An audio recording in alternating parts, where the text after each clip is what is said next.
morning. We are in the greenhouse. If you can't tell, the greenhouse I put up last fall. Oh wow, there's a lot of wind. On that note, today is the first day of pretty much my gardening season here in Maine. I am a self-proclaimed gardening enthusiast, although I think at this point I can call myself a novice gardener. I've transformed this space over the last 3 years and it's really come to light. You're going to see me sell my tulips at a mini flower stand. I've kind of created a little mini flower farm. I'm gardening right now in 450 square feet. I really try to pack as much as I can in this side garden. I do have a few beds around the front of our lot. Our lot isn't that big. It's probably a little less than 0.25 acres or a quarter of an acre, so less than that. I'm slowly trying to creep in as much as possible on the grass because I really want to bring in as much biodiversity as I can. Yes, this is a long-winded intro. Let me just grab you. All right, let's go take a peek at what the garden is looking like in April. Before I go out into the garden, if you don't follow me on Instagram, you probably haven't seen an update of the greenhouse, so I'll just share it here. This greenhouse has held up really well actually in the winter. My husband and I were a little bit worried because here in Maine we get a lot of snow and it's heavy snow. So here in Maine we get a lot of snow, it's really heavy, and we were questioning how well this greenhouse would hold up in the winter, in a harsh winter, and it's done great. We did frame it out, the base of the greenhouse, which was really important for us here because I don't know how well you can see. Our plot back here is it's not level. So in the winter time, this area had often pooled with water and snow, and we decided we needed to really level up this area with the gravel first, put this on a base, and it worked wonders. We actually pretty much resolved that problem of having any snow or ice or water. Wow, it is whipping out there. So I do recommend, if you do get this greenhouse, to put it on a base if you live in a winter climate or live on a plot where maybe it slopes down and you could have the potential for water to come in and freeze. This right here is just an old woodworking bench that I had in the garage. I got for my husband a few years ago, actually off of Amazon. However, he wasn't using it anymore because he built his own setup, and I'm using it for my own little gardening setup. I just got some fabric from Joann Fabrics, got some Velcro tape, and made a little curtain for it just because I didn't want to see all of that. And I'm slowly working on decorating this space up a little bit more. And I got this flower harvesting basket, actually from an auction site called Everything But the House. I think it's ebth.com. They have wonderful auctions there. Highly recommend, although their shipping can be a little bit pricey if you don't live in that area. So, and in here I'm just keeping all of my broken shards of my pots. These are really helpful when you are potting up a new plant and just put it at the bottom for assistance with drainage. So I'm just keeping all of those in here to help with potting up in the future. And you may be wondering, what is this? This is actually my American wisteria plant. I am training it into, I guess, a topiary form or a tree form.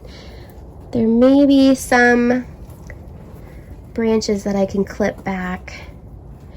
I'm trying to look for buds on this. Looks like there's a few.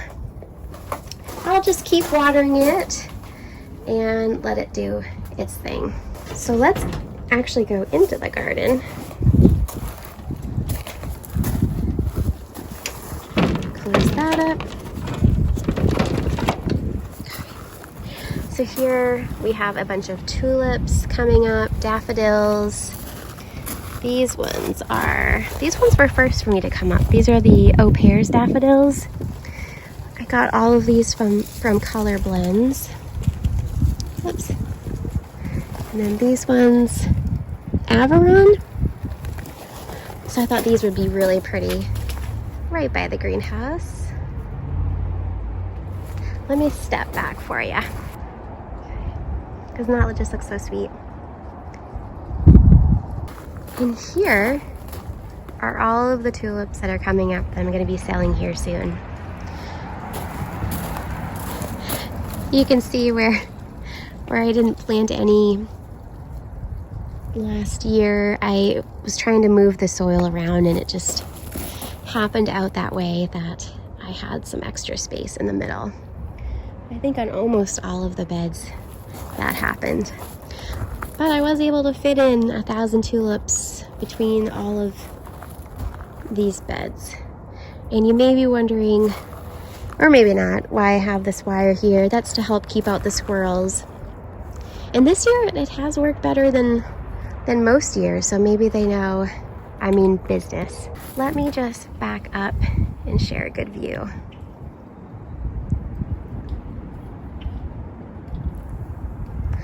Okay.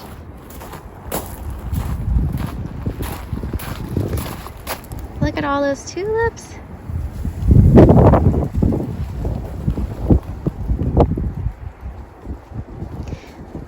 Goal today is to trim back. You'll see those incredible hydrangeas that are blowing in the wind, although I do love the noise they make when they rustle in the wind, so that's always nice.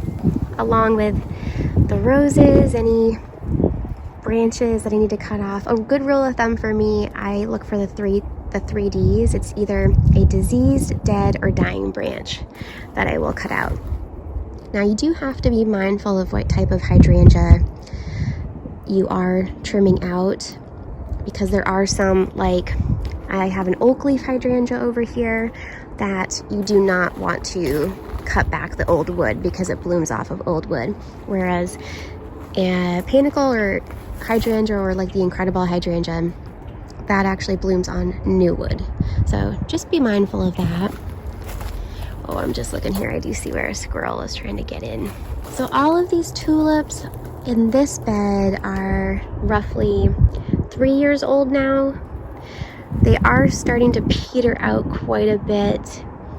I have lost quite a few to the squirrels. These are a beautiful white tulip. However, some of these are still going strong. In fact, I'm starting to notice they are now creeping more into the gravel walkway over here. So these will still be beautiful. And then I do have some salvia to cut back. You can't really see it well there. I'm going to be mulching here soon. I plan to keep all of the leaves there to help add some nutrients to the soil. Ooh, I think I see an allium coming up. I forgot that or is that a tulip? Maybe an allium. I forgot I planted one back there, I guess. And this quirky guy is my Norway Froberg spruce. I love the texture this little guy adds to the area, along with this guy, and I'm gonna forget the name. I keep the tags until I can remember. Oh, Hinoki Cypress Cordalo. And you'll see, I believe this is common, where sometimes you can get a lot of this shedding for the cypress, maybe cypress in general. So I'll keep it watered. I'm not worried. The rest of it looks pretty good, but it's just the center. So I'm sure it'll flush out with new growth. That's the thing with gardening. I've learned a lot of patience. This I will also have to cut back. This is actually my coneflower, so I left that. My buddleia, I'll be cutting this back, or buddleia, or also known, or better known probably as the butterfly bush. And this is little pugster, or excuse me, pugster amethyst dwarf butterfly bush. So I don't see any budding on it yet. Again, I'm sure it's okay. A lot of things are pretty sleepy here. We still have temperatures at night that dip below freezing, so I'm sure it'll wake up here soon. This is my, oh gosh, I have my tag here. Elderberry. This is an elderberry, and this one actually does have buds starting, so I will let her do her thing. All of my boxwoods seem to be really fleshing out this year. Very excited. They've kind of exploded with growth. Look at these. I planted these as just little things. Gosh, three years ago now. And I'm trying to create a hedge with them. And they've just really taken off. I will be fertilizing all of my essentially evergreens today with some plant tone. I may also use a little bit of wood ash around them. That can also be a good source of nutrients for it. May have to get some more, but it's a good idea to fertilize just as things are starting to wake up. That way they have some nice snacks waiting for them when they want to put on some growth. I'll be trimming this guy back, and I don't know if you can see all of the tulips. And a really exciting discovery is that my Globemaster alliums have divided. So what started out as one, I'm now finding two. So there's two here. Let's try to find two here, two there. Yep. So that will be interesting to see.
So that's just the structure of the end frame I gotta put together.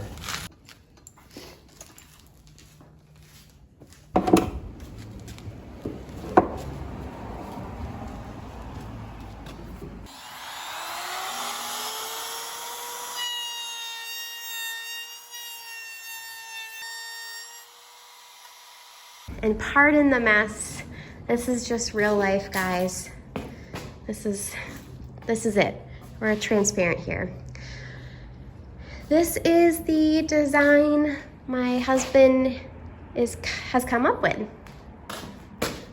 Again, I picked up some flower buckets from Michael's also. It's great. They always have a bunch of sales, and I found a lot of flower arrangement tools and items, and I just think that this is gonna look so sweet. We're gonna paint it white. I think we wanted something that was light for me to carry and put out on my own and big enough for me to put out several bouquets, and we landed on 8. It will look a lot different when you see it next because I'll have it painted white and you'll see it with a bunch of tulips and fun things.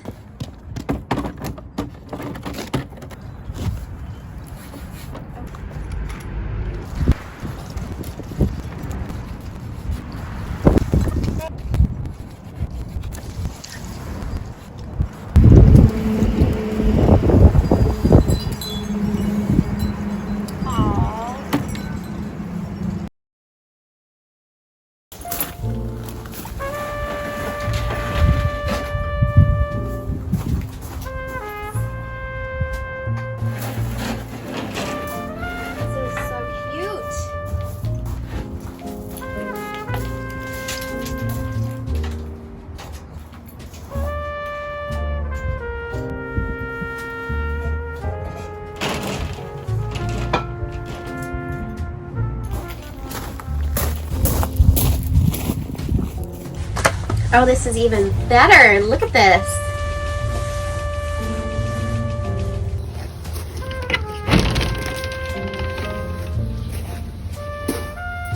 Good Sunday morning. The sun is finally shining.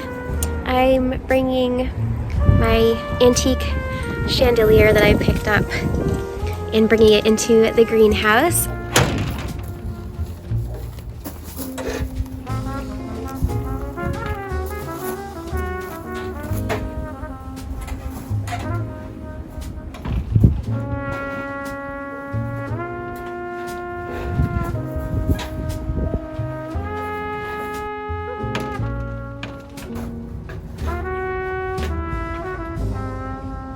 I've got the S hook on it. It's hard to see, but now I'm going to be attempting, hopefully, to hang the chandelier.